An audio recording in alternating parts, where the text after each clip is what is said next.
بخاری مسلم میں حدیث ہے، ابو ہریرہ رضی اللہ تعالی عنہ کہتے ہیں کہ نبی علیہ السلام نے مجھے 3 نصیحتیں کی تھی۔ نمبر 1، مہینے میں 3 روزے ضرور رکھنا، کوئی سے 3 دن، بہتر ہے اس میں ایام 20، 13، 14، 15۔ نمبر 2، اشراق کی نماز، اشراق کہہ لیں، چاشت کہہ لیں، دوحہ کہہ لیں، یہ سارے ایک ہی نماز، اوابین بھی اسی کا آیا ہے۔ صحیح مسلم میں اوابین کا لفظ بھی آیا اس نماز کے لیے، جو سورج بلند ہونے کے بعد پڑھی جاتی ہے۔ اور تیسرا فرمایا رات کو سونے سے پہلے وتر پڑھ لینا۔ ویسے افضل تو ہے آخری پہر میں پڑھنا، لیکن جس کے لیے آسانی ہے، جو یہ سمجھتا ہے کہ میرے لیے آخری وقت میں اٹھنا مشکل ہے، تو وہ رات کو وتر پڑھ کے سوئے۔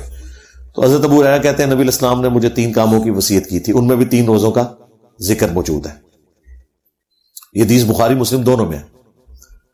اچھا، اب 15 شعبان کا جو روزہ ہے نا، اس کے بارے میں بھی ایک حدیث ہے، وہ بخاری اور مسلم دونوں میں حدیث ہے۔ نبی علیہ السلام نے ایک صحابی سے پوچھا، کیا تم نے سرر شعبان کا روزہ رکھ لیا؟ ان کا نہیں یا رسول اللہ۔ فرمایا پھر اب شوال کے مہینے میں 2 روزے رکھنا، تو اگر تم نے سرر شعبان کا روزہ نہیں رکھا۔ اب یہ سرر شعبان کا روزہ کون سا ہے؟ ظاہر نبی علیہ السلام کی حدیث بخاری مسلم میں، اب علماء سے پوچھیں یہ کون سا روزہ ہے جس کا ذکر ہو رہا ہے سرر شعبان؟ سرر عربی زبان میں کنارے کو بھی کہتے ہیں اور سینٹر کو بھی کہتے ہیں، ہالو چیز کو۔ اس سے مراد کنارے کے روزے بھی ہو سکتے ہیں، لیکن وہ تو بخاری مسلم میں حدیث ہے کہ نبی علیہ السلام نے فرمایا کوئی بھی شخص جب رمضان شروع ہونے میں 2 دن رہ جائیں تو وہ روزہ نہ رکھے، یعنی وہ رمضان کو پروٹوکول دے کہ رمضان سے پھر روزے سٹارٹ کرے، سوائے اس شخص کے کہ جو پورا مہینہ روزے رکھ رہا ہو، اس کے لیے آپ علیہ السلام نے اجازت دی۔ اسی طریقے سے جامع ترمذی میں حدیث ہے کہ نبی علیہ السلام نے فرمایا کہ جب نصف شعبان گزر جائے تو کوئی شخص روزہ نہ رکھے۔ تو اس سے یہ بھی پتہ چل گیا کہ وہ آخری سرا بھی نہیں ہو سکتا، آخری 15 دن بھی نہیں ہو سکتے۔ تو یہ سرر شعبان کیا ہے؟ تو صحیح مسلم میں ایک اور حدیث ہے، اتنی حدیث تو بخاری مسلم دونوں میں تھی کہ سرر شعبان کا روزہ رکھو۔ مسلم میں، امام مسلم میں ایک اور حدیث لے کے آئے، اس میں پتہ کیا الفاظ ہے کہ نبی علیہ السلام نے فرمایا اس مہینے کے سرہ کا روزہ رکھا ہے تم نے، ناف کا، سرہ کہتے ہیں ناف کو۔ اب ناف آلموسٹ جسم کے سینٹر میں ہوتی ہے، تو جو میں کہہ رہا تھا سرر کا ترجمہ کنارہ بھی بن سکتا ہے اور سینٹر بھی۔ مسلم شریف میں واضح الفاظ ہیں سرہ، ناف، نیول انگلش میں ہم کہتے ہیں، اس کا روزہ۔ تو یہ جو ناف کا روزہ ہے یہ 15 شعبان کا روزہ ہی بنتا ہے۔ اور عموماً تو میں نے آپ کو کئی احادیث بتا دی ایام 20 کے روزوں سے متعلق کہ نبی علیہ السلام تو 13، 14، 15، خواہ وہ شعبان کی ہو، خواہ وہ شوال کی ہو یا اور کسی مہینے کی، یہ 3 روزے تو آپ نے رکھنے تھے اور وہ آپ کی روٹین تھی، خواہ سفر ہو حضر ہو۔ 15 شعبان کا روزہ ویسے بھی عمومی سنت میں بھی آتا ہے، لیکن اسپیسیفکلی بخاری مسلم کی جو احادیث ہیں اس پہ گواہ ہیں کہ سرر شعبان یا سرہ کا روزہ 15 شعبان کا نبی علیہ السلام نے تلقین فرمایا کہ یہ رکھنا ہے، یہ 15 شعبان کا روزہ بنتا ہے۔ اس روزے کا شب برات کے روزے سے کوئی تعلق نہیں ہے، ان 2 چیزوں کو مکس نہیں آپ نے کرنا۔ جس طرح وہ آیت ادھر سے اٹھاتے ہیں، حدیث ادھر سے اٹھاتے ہیں، پھر اس کو جوڑ کے رزلٹ نکالتے ہیں، اور دونوں طرف پھر ایکسٹریم رویے ہیں۔ جب ہم اہل حدیث کو قائل کرتے ہیں، حالانکہ خود انہوں نے ترجمے کیے ہوئے ہیں، وہ کہتے ہیں نہیں نہیں، اس سے تو پھر بریلوی 15 شعبان کا روزہ نکال لیں گے۔ بھئی ان کو چھوڑیں، آپ اپنی بات کریں۔ وہ تو کل کو آپ پھر مسلم کی حدیث کا انکار کر دیں گے کہ نبی علیہ السلام نے اپنی پیدائش کی خوشی میں روزہ رکھا کہ جی وہ بریلوی کہیں گے جی میلاد منانا ثابت ہو گیا۔ تو ثابت ہے نا یار، اس میں کون سا مسئلہ ہے؟ جو قرآن و سنت میں آیا اس کو مانو اور جتنا آیا مانو۔ بریلوی بھی یہ نہ کریں کہ وہ سرر شعبان یا سرہ کا روزہ لے کے تو وہ کہیں جی شب برات کا روزہ ثابت ہو گیا۔ بھئی اس طرح کرنے سے روزے نہیں ثابت ہوتے۔